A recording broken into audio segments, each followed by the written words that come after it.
حضرت ابراہیم علیہ السلام کی عمر جب 86 برس ہو چکی تھی تاہم اولاد کی نعمت سے محروم تھے، اور انہوں نے اللہ تعالیٰ کی بارگاہ میں کچھ اس طرح سے دعا کی، اے میرے رب مجھے صالح اور نیک بیٹا عطا کر، اور یہ دعا اللہ تعالیٰ کی بارگاہ میں قبول ہوئی، اور آپ کی دوسری بیوی حضرت ہاجرہ رضی اللہ تعالیٰ عنہ کے بطن سے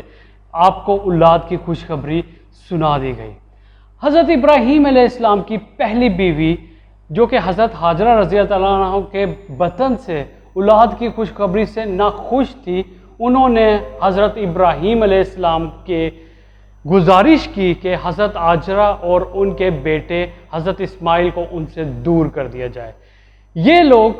میری نگاہ کے سامنے نہیں رہنا چاہیے۔ حضرت ابراہیم علیہ السلام کو یہ بات بہت ناگوار گزری، مگر بارگاہ الہی سے جب یہ حکم ہوا کہ حضرت ہاجرہ اور حضرت اسماعیل رضی اللہ تعالیٰ عنہ کو ایک عرب کے ریگستان میں چھوڑ دیا جائے، حضرت ابراہیم علیہ السلام حضرت ہاجرہ اور حضرت اسماعیل علیہ السلام کو ایسی جگہ لے گئے جہاں پہ آج کعبہ ہے، اور اس زمانے میں یہ جگہ بالکل غیر آباد تھی۔ ایک تھیلی اور ایک پانی کی مشکیزہ ان کے ہمراہ چھوڑی، اور جب وہاں سے جانے لگے تو بی بی ہاجرہ نے ان سے کہا، روک کے پوچھا کہ ہمیں اس بیابان میں چھوڑ کے کہاں چل دیے؟ حضرت ابراہیم علیہ السلام کی خاموشی پر حضرت ہاجرہ رضی اللہ تعالیٰ عنہ نے پوچھا کہ کیا آپ کو میرے رب کی طرف سے حکم ہے؟ تو حضرت ابراہیم علیہ السلام نے ہاں میں جواب دیا۔ تب حضرت ہاجرہ بی بی نے انہیں جانے دیا حضرت اور فرمایا، میرے لیے میرا اللہ ہی کافی ہے۔ حضرت ابراہیم علیہ السلام جب چلتے چلتے ایسی جگہ پہ پہنچے کہ جہاں دونوں بیٹا، ماں اور بیٹا ان کی نگاہ سے اوجھل ہو گئے، تو آپ نے دونوں ہاتھ پھیلائے اور اللہ کے حضور عرض کیا، اے میرے رب میری اولاد ایسے میدان میں ہے جہاں کھیتی نہیں ہے، تیرے ادب گھر والے کے پاس، اے رب ہمیں عطا قائم کر۔ اے رب بعض لوگوں کے دل جھکتے ان کی طرف، اور روزی عطا فرما اپنے فضل سے تاکہ یہ شکر کریں۔ حضرت ہاجرہ رضی اللہ تعالیٰ عنہ چند روز مشکیزے سے پانی پیتی رہی، کھجوروں سے گزارا کرتی رہی۔ حضرت ہاجرہ نے اور حضرت اسماعیل رضی اللہ تعالیٰ عنہ کو دودھ پلاتی رہی، اور جب پانی اور کھجوریں ختم ہو گئی تو آپ تب بہت زیادہ پریشان ہوئی، کیونکہ وہ خود بھی بھوکی تھی، اس لیے دودھ بھی نہیں اتر رہا تھا، اور بچے نے بھوک اور پیاس سے رونا شروع کر دیا۔ بچے کی بے چینی دیکھ کر حضرت ہاجرہ رضی اللہ تعالیٰ عنہ نے پانی کی تلاش شروع کر دی، اور وہ صفا پہاڑی پر چڑھی تاکہ شاید اللہ کا بندہ نظر آ جائے یا کہیں سے پانی مل جائے، لیکن کہیں سے بھی کچھ نظر نہیں آیا۔ اس پہاڑی سے آ گئی اور دوسری پہاڑی پر گئی، اور کہیں پانی نظر نہیں آیا۔ اس طرح آپ نے 7 چکر لگائے ڈفرنٹ پہاڑیوں پر، انہوں نے سارا ڈھونڈنے میں۔ ممتا کا یہ جذبہ اللہ تعالیٰ کی بارگاہ میں اس قدر مقبول ہوا کہ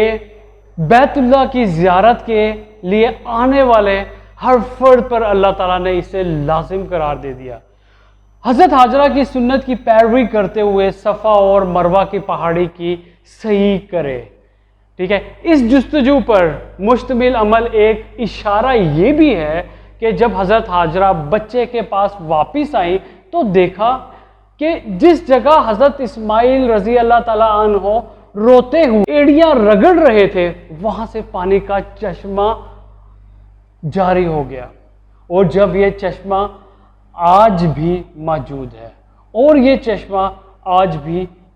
ہے، اور ہم اسے آب زمزم کے نام سے جانتے ہیں۔ ہزاروں سال گزرنے کے بعد بھی اس چشمے سے پانی جاری ہے۔ اللہ تعالیٰ نے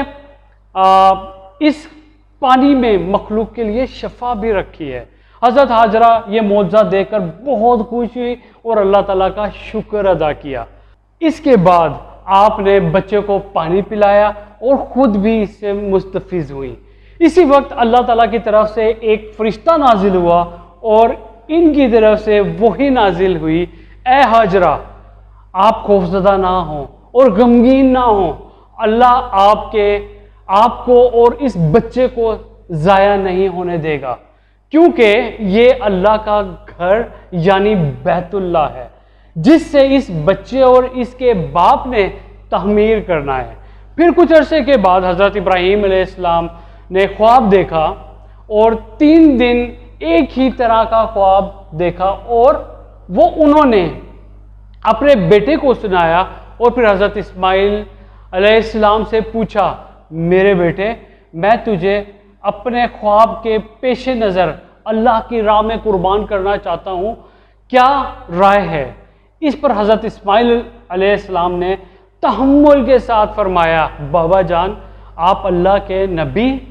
اور ان کے برگزیدہ بندے ہیں،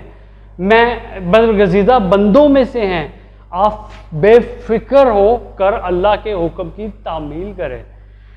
انشاءاللہ آپ مجھے انتہائی صبر والا پائیں گے۔ چنانچہ یہ دونوں اللہ کے بندے اپنے خداوند کے لیے اپنے گھر سے نکل کھڑے ہوئے۔ روایات میں آتا ہے ابلیس نے انہیں ناکام بنانے کے لیے کئی طریقے اپنائے۔ سب سے پہلے وہ بی بی ہاجرہ کے پاس پہنچا اور انہیں بتایا حضرت ابراہیم علیہ السلام اپنے بیٹے کو اللہ کی راہ میں قربان کرنے کے لیے چل پڑے ہیں۔ اس پر حضرت بی بی ہاجرہ نے فرمایا، حضرت اسماعیل ہماری اکلوتی اولاد ہیں اور ابراہیم علیہ السلام ایسا نہیں کر سکتے۔ پھر ابلیس نے کہا کہ وہ اللہ کے حکم کے مطابق کر رہے ہیں، پر اس پر بی بی ہاجرہ نے فرمایا، اگر یہ میرے خالق کی رضا ہے تو میں اس پر راضی ہوں۔ جب یہاں ابلیس کے سارے وار ناکام ہو گئے تو اس گستاخ نے حضرت ابراہیم علیہ السلام کو اکسانے کا ارادہ کیا۔ ان کے دل میں باپ کی شفقت کو ابھارنے لگا، اے ابراہیم، اسماعیل آپ کی اکلوتی اولاد اور آپ عمر رسیدہ ہیں اور انہی سے آپ کی نسل ہے، آپ کیا کرنے جا رہے ہیں؟ اس پر حضرت ابراہیم علیہ السلام نے اسے جواب دیا کہ مجھے میرا بیٹا اللہ نے دیا ہے اور یہ میرے اللہ کی ہی امانت ہے اور اللہ کے حکم پر میں راضی ہوں، وہ جسے چاہے حکم دے اور اس کے فرما بردار اور تابع دار ہیں۔ آپ کے جواب سے ابلیس کافی مایوس ہوا اور اس نے آپ کو بہکانے کی